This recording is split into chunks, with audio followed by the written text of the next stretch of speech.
the Pod Network Entertainment. We spoke about it, and even after the first day, we did our first training here in the Philippines because we think the people here really want to learn, and that feels so good to be a coach here because everybody is listening.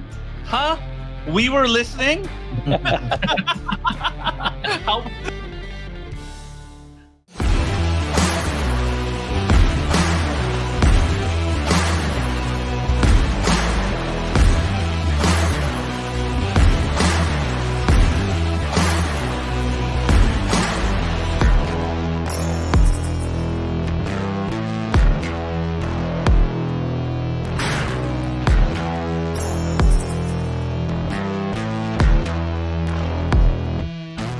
Welcome everyone to our podcast. You're listening to Tunay na Rider. Guys, we're speaking in English right now because we have very, very special guests. Iba, who are our guests for tonight?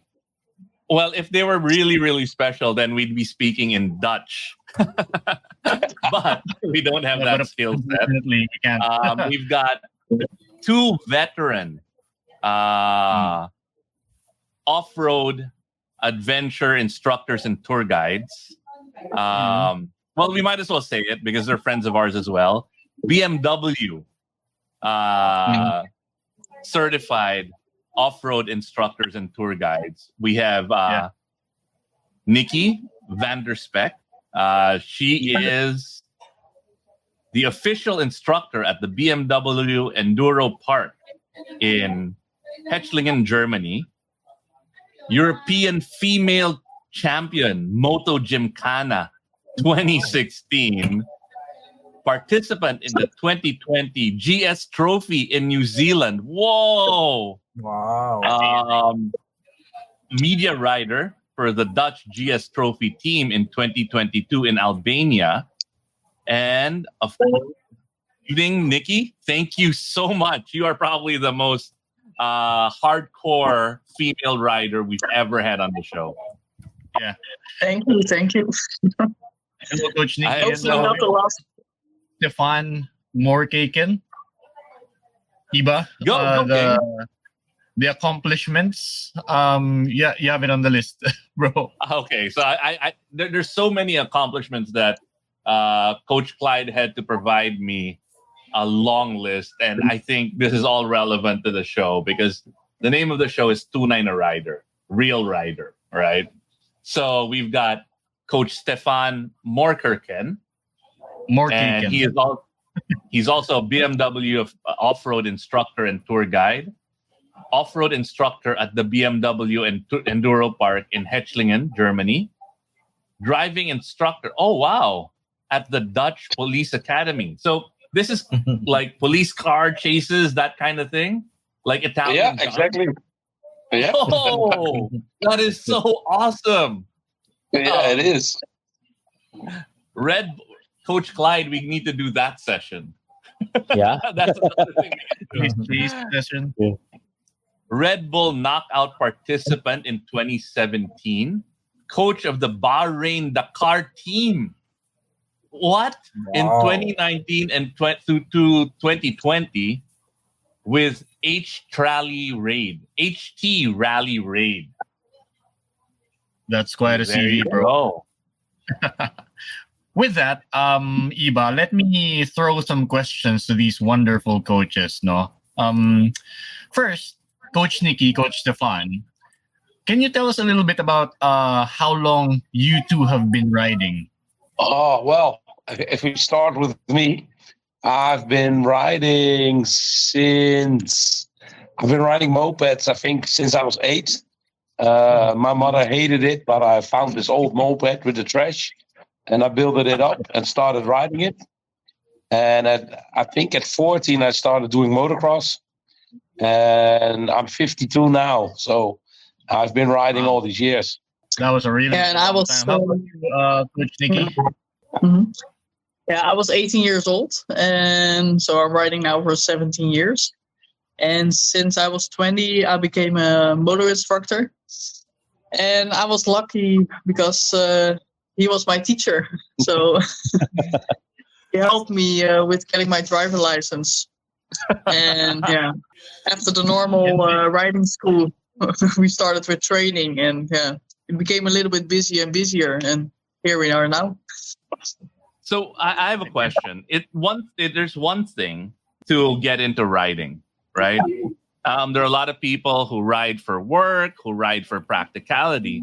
It's another to be passionate about it and to build your life around it. What made you fall in love with riding? How did you start getting into it? Coach Stefan? Yeah.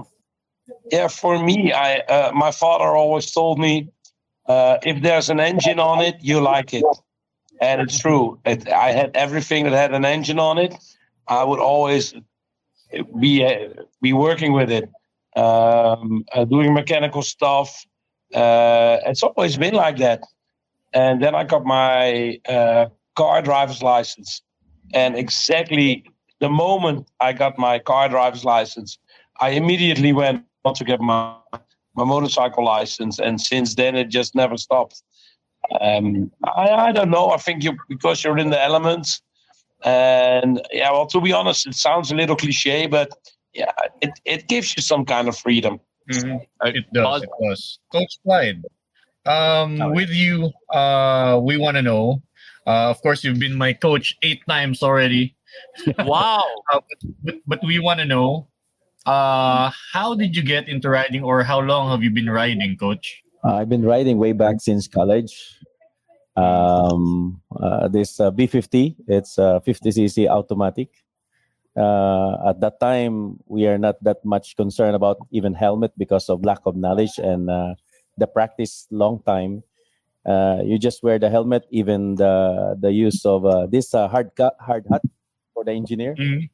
If there's a checkpoint, and then one hand on my throat and one hand here in my books. So those kind of practice are not really safe. But when I became an OFW back there in Jeddah, that was already 2012. I start riding a big bike, and then I thought I do know how to ride. But on some part of the curve, there's a little bit of sandstorm and a little bit of rain. It was quite slippery. So I realized riding a big bike is not just easy. So I really wanted to learn more. So I met one of his colleagues. He's a Dutch instructor also in police. He came to Saudi Arabia. He conducted a series of training, and then I took the course. So it's Coach Teo. And then I took a lot of international courses, and until I met Coach Stepan in 2018 in Saudi for advanced mature level 1 and 2. So this really riding became my passion, and then I'm a CPR instructor for the first aid also. So combining these skills and the love for teaching, it became also as part of my passion. And I'm very happy sharing it to our community. Until now, It's already 10 years that I'm coaching. And we have Coach Clyde to thank for bringing Coach Stefan and Coach Nikki to the country. How did that happen? Yeah, that's my next question, actually. Okay. Sorry, I jumped in. No. How did you two or you three have met? Can you tell us a little background how you three knew each other? Yeah, well, the funny thing I would like to say is Clyde was talking about this instructor, Theo, that he went for courses. And the funny thing is that Theo is my Dutch mentor at the police academy. So I learn a lot from him also. So you can see how small the motorcycle world is. What happened next? Well, I started doing off-road training in Saudi because it's a long story. We went to Africa on a trip from the Netherlands to Africa in 2014. Me and Nikki together on 2 Africa Twins. And it took us 3.5 months to get into Cape Town. And when we got back, there was a guy in Lebanon, and he was doing Moto Gymkhana, and he asked us to come to Beirut to do a demo there. So we went there. And when we got back from that, there was another guy. And that was the guy that Clyde has also been training with. And he was living in Riyadh. And he asked me to come over to do off-road training. And at the first off-road training I ever did in Riyadh, I met Clyde. And since then, we always kept in touch. And yeah, that's how we got here. Right. So it all started in Riyadh, and then you two just reconnected to because Coach Clyde obviously got this Motorclyde training center rolling in Batangas quite successfully. Which leads me to my next question, right? How is it like to train students here in the Philippines compared to the other great countries you've been to, Coach Stefan or Coach Nikki? We spoke about it, and even after the first day we did our first training here in the Philippines, because we think the people here really want to learn, and that feels so good to be a coach here because everybody is listening. Huh? We were listening? How that means how bad are the students in other Here we go again. I think it sounds maybe a bit ridiculous, but we had it in other countries where people would be more like, okay, after this training, I can do it, and I need to do it. And here, everybody is on their own level, but really eager to learn. And for a coach, that's wonderful to work with. Yeah, really. How about for you, Coach Nikki? What do you think of the Filipino riding community that you've taught in Batangas? Coach Nikki was my coach, so go Coach Nikki. Yeah. So maybe you can ask him. No, they're really friendly people, willing to learn. And as a female rider, normally you always need to prove yourself a little bit. Because if you come somewhere into a new country, it's always like, oh, there's a girl riding and let me see how she's doing it. But here it was, I don't know, they just feel so welcome, and it's really, really nice people to teach. So really enjoyed a lot. You know, one of the things that I think as a country we're very proud of, around 49% of leadership positions in corporate managers are women, 51% male. So we're very inclusive when it comes to that kind of thing. But riding, it's not there yet. But I think it's mostly because there are a lot of women who ride small bikes for work. But as a luxury, not many women are that into it. Like, it's not because it's not inclusive, but it's because it's just they haven't discovered it yet. Yeah. So you got a lot of work to do. That will change, hopefully. Yeah, we need more inspiration. How about you, Coach Clyde? You have an international school as well. What's the difference between teaching hard-headed Filipinos and others? Actually, it's the other way around. More students there are claiming that I know, but then the people are saying those riders who say I know are the one getting an accident. So they really have to tame down and observe the proper instructions of the coach. They just have to listen, but not to ask too many questions and then trying to intimidate the coach, because proper training needs really a focus and attention that needs to follow the instructions of our coach. And humility, I think, yes, is a big you need part, to be humble. You need to be open to learn. Throw the ego apart. Throw the ego. Speaking of ego, Mackie, you've been quiet. Maybe you have some I'm questions. just listening. Maybe you have some questions, Mackie. He just doesn't want to speak English. Yeah, it's kind of hard to speak. No, first of all, it's nice to meet you, Coach Stefan and Nikki. Unfortunately, Mackie was supposed to join. Yeah, FYI, Mackie was supposed to join. because I'm the most qualified to all of us. So, but unfortunately, I was in Mindanao riding with two events. So I just want to ask, nawala yung tanong. What is the hardest part when it comes to training beginners, especially the Filipinos that you trained recently? What was the most challenging part in teaching the riders? No, to be honest, I think teaching beginners is easier than teaching advanced riders. Because beginners, because beginners, they don't know, so they are very eager to learn, and a lot of advanced riders are doing things, and sometimes in the right way, but sometimes always also the wrong way, and it's harder to get somebody who's automated his skills to get him off to doing other skills and do it another way. So for us, that's really most of the time the hard part. But to be honest, here in the Philippines, even the experienced riders were very humble and willing to learn. So for us, that was a very good experience. All right. How about you, Coach Nikki? Yeah, I think teaching beginners and just start from the basics, I really like it because in a short time of period, you can see a lot of progress. And in the morning, they start with big eyes and scared and a lot of tension.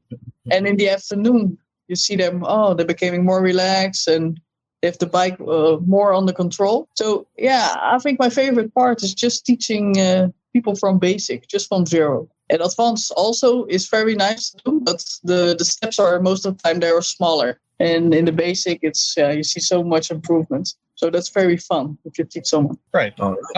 So we've differentiated, like sometimes it's hard to teach the experienced riders versus the beginners. But what's what's different teaching here in the Philippines versus the other countries? If you can identify a few pointers, Coach Nikki, Coach Stefan, or even you, Coach Clyde. You've taught on other countries. How is it different here compared to other places?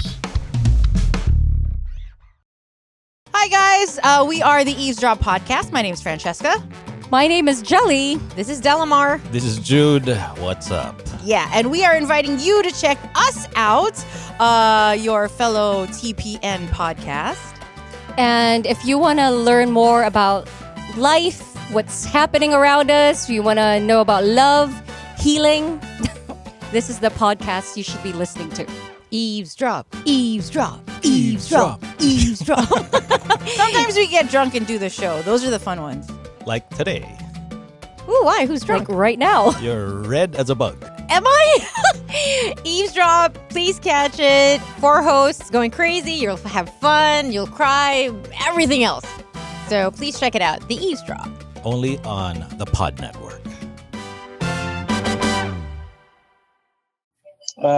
Well, compared to other places, and I think the culture here is more like people want to learn.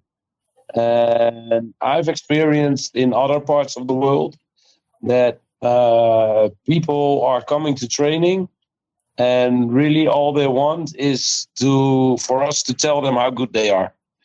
And here we didn't have it. Here we didn't have it like that, because even the good riders were still very humble and willing to learn. And I think that makes a big difference. I'm not saying the whole world is different like that. No. But in every training we do, there's always one. And to be honest, mostly it's a guy, because women don't do that in our experience. But there's always one guy that wants to, he just wants you to tell him, wow, you're the greatest. And here, it didn't happen at all. So for us, that was very good. And the big difference is... Yeah, go ahead. Here they like more selfies and photos. Yeah. That's really a big thing in Asia. So many. Follow-up question, Iba.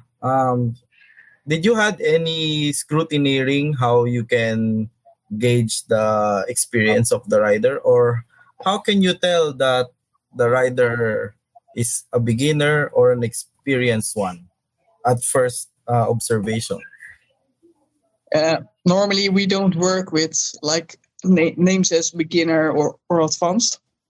What we did in the training on Saturday, it was we just ask the people, okay, who has experience like zero and is really didn't do off-road before or did some off-road but was not confident enough.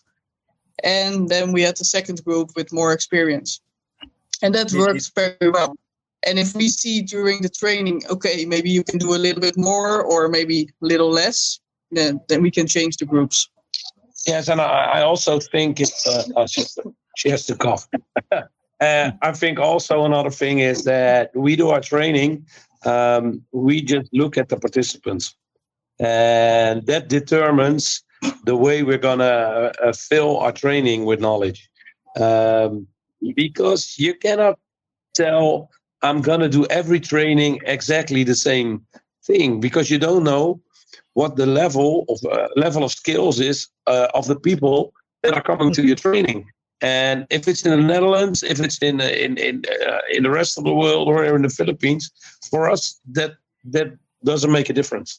We just look at the people, and like we started at the Motorclyde compound, and we did some basic skills exercises, and then immediately you can put them into groups. You can see, okay, this one is experience, this one is, and from there on, we build on. Actually, Mackie, I'll share a little bit of info. So when we did the training, you know me, I'm super chill. So I was like, I want to be in the beginner group. So we did there was riding around and standing on the bike.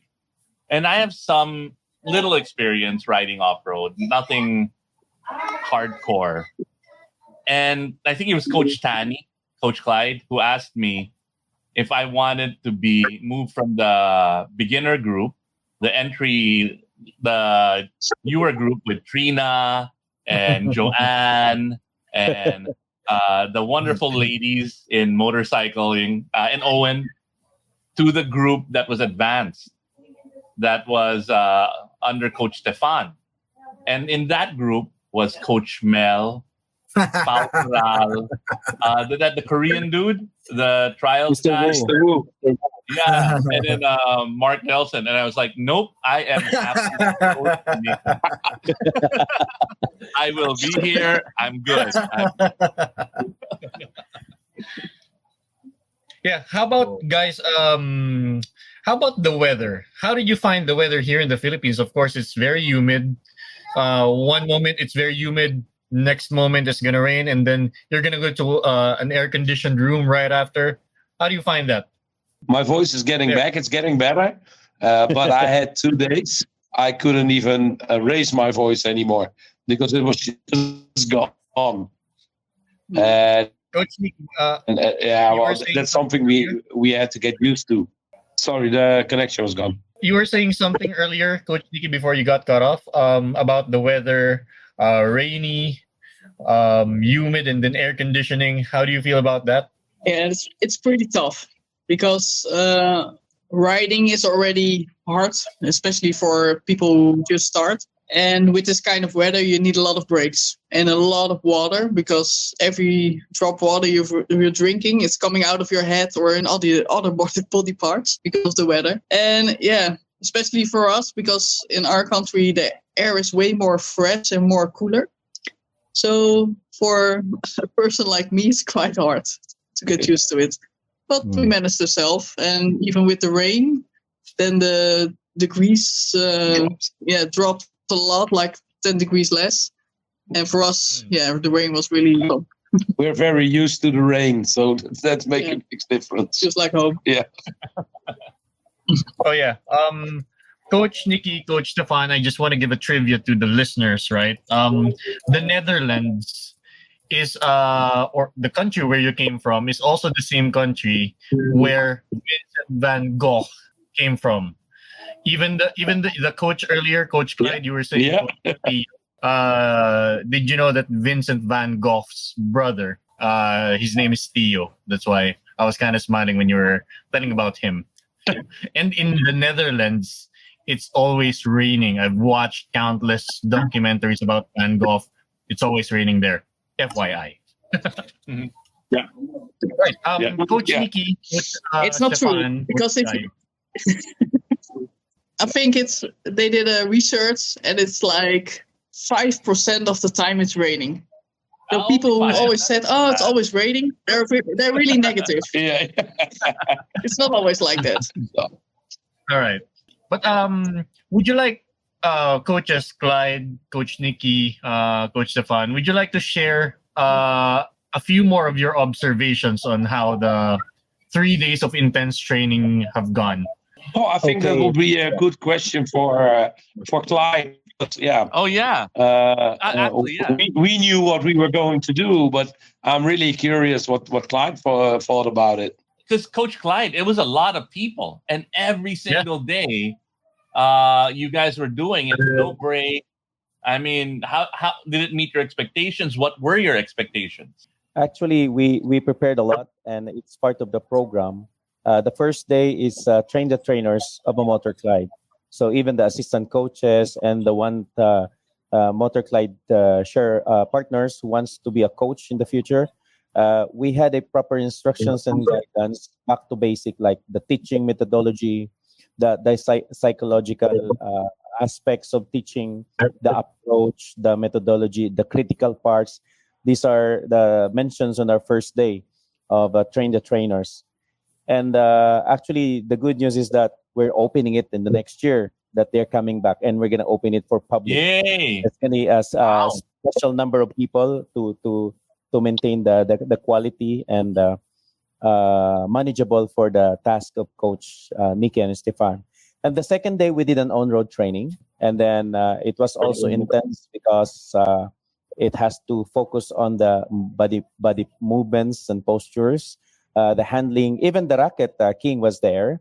It was pretty challenging for him to ride on a long wheelbase motorcycle. And then they were able to manage well. We have a lot of critical points observation of Coach Nikki and Coach Stepan because we are also distributed well. And then the third day and the fourth day is about adventure course. So pretty challenging for a number of 27 participants. And then they did well to separate them. And then they do stage by stage. You start to do the basics. And then once they got it, when we practice on the tarmac, Motorclyde compound, then we separated the group. We brought them to the off-road area.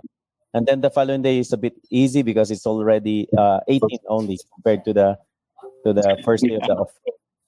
Yeah, that was so. I was there on the last match, Coach. It was raining like crazy, on and off rain. It was like riding through peanut butter. You know that, Coach Stefan, right?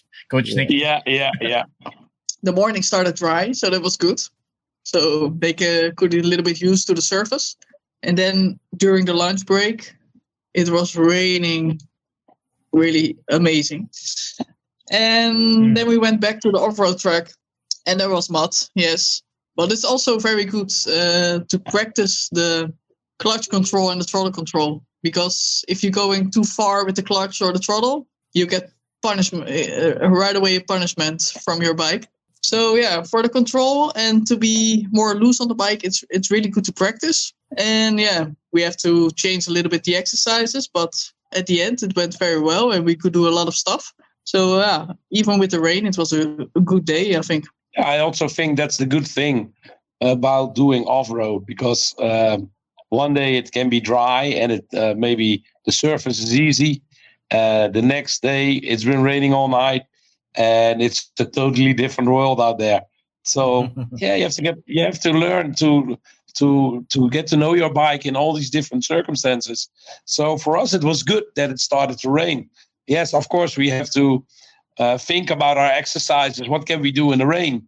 But I think it turned out well, because then we really got to the point that you really had to be careful and where is it wet and what is the best line you can take and where do you have to look at for the surface when it's wet and when it's slippery. So yeah, I think that was great. It was a good thing. All right. With that, Maki, I think you have a question before we wrap this up. Okay. I will ask you a very hard question. So, what is your definition of a real rider?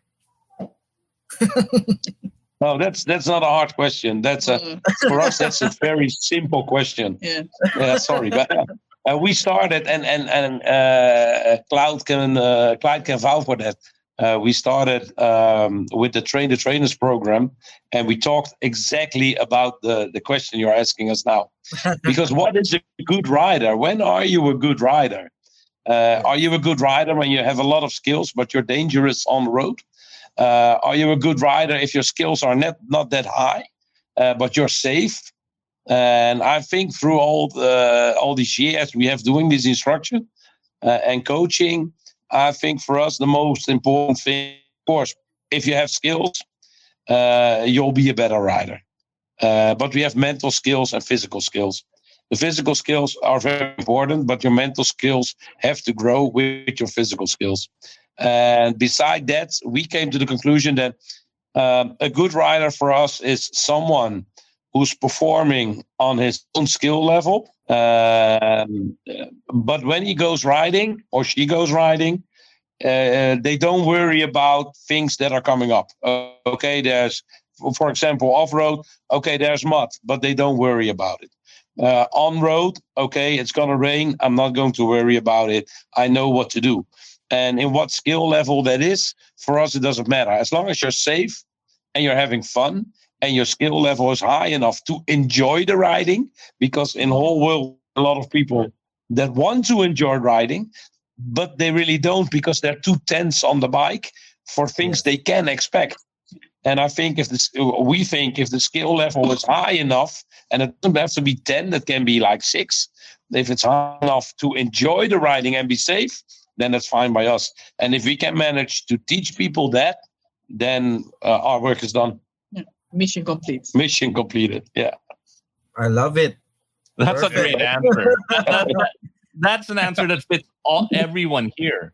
Because Yes. Matty, honestly, is a very aggressive rider, but he's got the skill. No, but he's got the skill, and he's relaxed when he does it. Right? He's always got a smile. Yeah. But he rides Exactly. at a more aggressive pace, not reckless, right? But me, I'm more kind of relaxed. I kind of, I like the scenery. Yeah. How about Nikki? So You have in anything to add? comparison, if somebody looked at you two and they would say, okay, there's one guy is riding faster, but also in a safe way, and the other one is riding in a more relaxed way, a lot of people would tend to say, okay, but the fast rider has more skills and is a better rider. And for me, that doesn't necessarily have to be true. I think when you're having fun and you're safe and you're conducting in your own speed and your own skill level, as far as we are concerned, then you're both very good riders. Very well said. How about for you, Coach Nick? What's your definition of a real rider? As the show's name implies, real rider, right? Tunay na rider. Yeah. It's a little bit boring, but I totally agreed with Stefan, because that's what we wanted to teach our students. So safe and fun for me is most important, and the skill level, of course, it has to be in a certain level to enjoy your ride. But I think it's like what he said. Just enjoy your ride, be safe, and we all want to go home safe to our wife, husband, or children. So that's the most important of the ride.